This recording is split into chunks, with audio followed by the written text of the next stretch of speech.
Well, news across the globe, a lot is happening. Obama tells allies that Biden needs to, reconsider his re-election bid. Now, this is quite a controversial one. Ex-President Barack Obama says this. Now, let's get the video where he said this.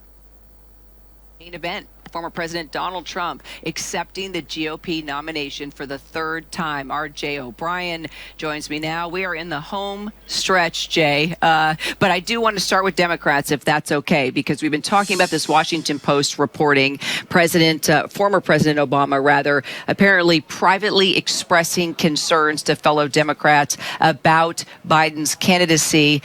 What do you think? I know I've asked you this a number of times as news develops, but is the dam really about to break now on Biden's campaign?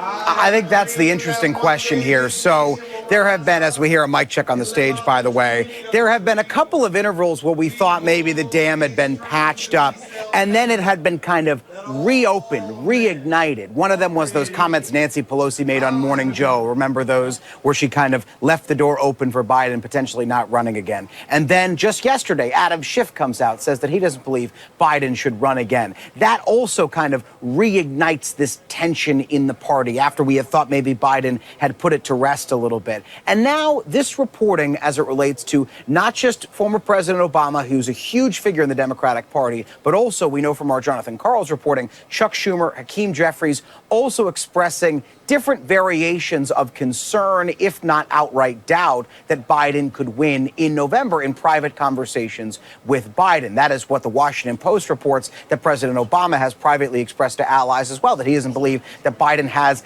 a very open path to victory come November. All of that to say, we've been talking about these frontline Democrats, but also just these rank and file Democrats who privately believe that Biden can't win in November, who have maybe not publicly expressed him to leave the ticket.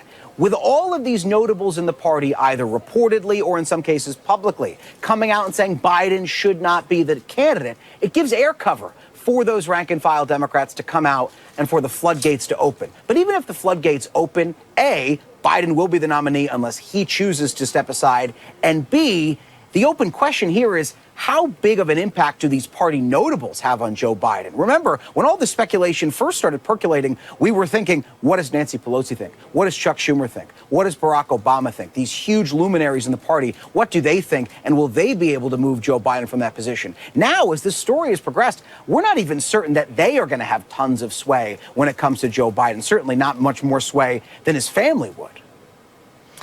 Yeah, and as we follow, of course, those developments, back to just the theme of what the RNC is talking about today, and that's Make America Great Once Again. This is also Trump's first speech since that attempted assassination attempt over the weekend. What do you think we're going to hear tonight?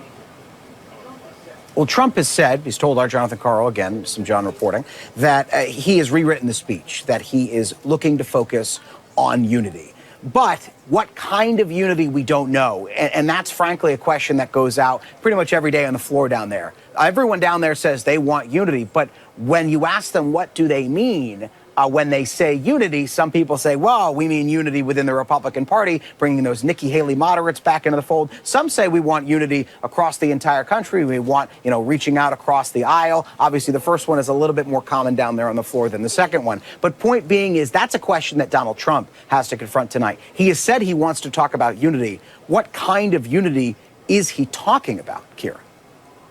Yeah, good point. We're all going to be trying to read between the lines, aren't we? Jay, thank you.